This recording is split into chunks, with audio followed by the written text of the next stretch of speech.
বৃহস্পতিবার দশমবারের জন্য বিহারের মুখ্যমন্ত্রী হিসেবে শপথ গ্রহণ করেছেন জনতা দল ইউনাইটেড নেতা নীতিশ কুমার। প্রধানমন্ত্রী নরেন্দ্র মোদী, স্বরাষ্ট্রমন্ত্রী অমিত শাহ এবং বিজেপির সর্বভারতীয় সভাপতি জেপি নাড্ডার উপস্থিতিতে পাটনায় শপথ গ্রহণ করেন নীতিশ কুমার। অনুষ্ঠান মঞ্চে উপস্থিত ছিলেন ত্রিপুরার মুখ্যমন্ত্রী ডক্টর মানিক সাহ। ভারতীয় জনতা পার্টির নেতা সম্রাট চৌধুরী এবং বিজয় কুমার সিনহাও শপথ নিয়েছেন, যারা দায়িত্ব সামলাবেন উপমুখ্যমন্ত্রী হিসেবে। सत्यनिष्ठा से प्रतिज्ञा करता हूं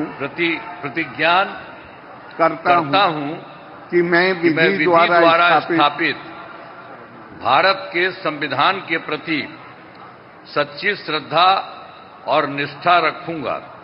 मैं भारत की प्रभुता और अखंडता अक्षुण्ण रखूंगा।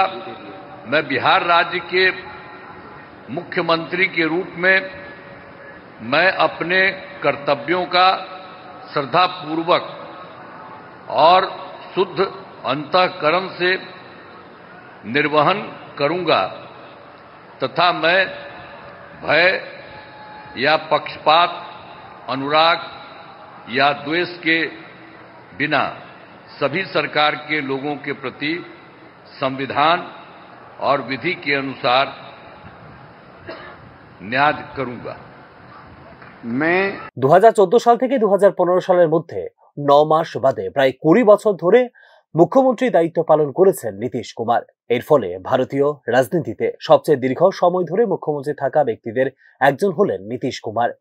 এবারের নির্বাচনে 243টি আসনের মধ্যে 202টি আসন জিতেছে ন্যাশনাল ডেমোক্রেটিক অ্যালায়েন্স।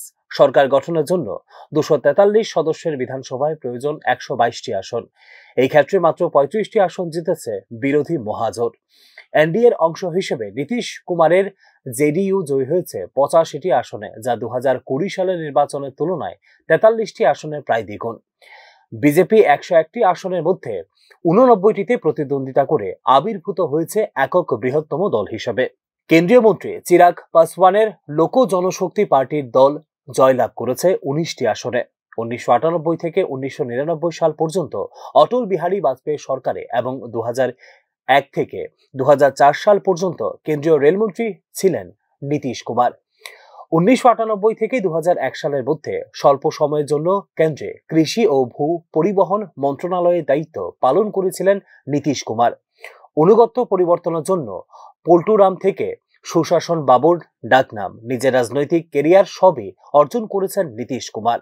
2024 সালে লোকসভা নির্বাচনে জেডিইউ কম আসনে প্রতিদ্বন্দ্বিতা করলেও কেন্দ্রে ক্ষমতা ধরে রাখার জন্য নীতিশ কুমারের দলের উপরই নির্ভরশীল হয়ে থাকতে হয়েছে ভারতীয় জনতা পার্টিকে। সমসাময়িক লালু প্রসাদ যাদব এবং রামবিলাস পাসওয়ানের বিপরীতে প্রাথমিকভাবে তার কাছে ছিল না নির্বাচনী সাফল্য। টানা 3টি পরাজয়ের পর 1985 সালে হারনাউত থেকে প্রথম বিধানসভা আসন জিতেছিলেন নীতিশ কুমার এবং 1989 সালে 12 লোকসভা কেন্দ্র থেকে জয়ী হয়ে প্রবেশ করেছিলেন সংসদে। পশু খাদ্য কেলেঙ্কারির পর লালু প্রসাদ যখন তার স্ত্রী রাবড়ি দেবীর মাধ্যমে বিহার শাসন করেছিলেন, তখন নীরবে নিজের রাজনৈতিক ভিত্তি তৈরি করেছিলেন নীতিশ কুমার। সমতা পার্টি গঠন, বিজেপির সাথে জোট বাঁধন এবং একজন দক্ষ সংসদ সদস্য হিসেবে খ্যাতি অর্জন করেন নীতিশ কুমার। জনতা দলের মধ্যে বিভক্তি এবং একীভূতকরণের পর নিজেকে একজন গুরুত্বপূর্ণ রাজনৈতিক খেলোয়াড় হিসেবে প্রতিষ্ঠিত করেন নীতিশ কুমার। 2022 সালে বিজেপি ত্যাগ করে ইন্ডিয়া ব্লক গঠন করেন নীতিশ কুমার, কিন্তু অবশেষে এনডিএতে ফিরে আসেন তিনি। 5 দশকেরও বেশি সময় ধরে বিহারের রাজনীতিকে অসাধারণ দক্ষতার সাথে পরিচালনা করেছেন নীতিশ কুমার।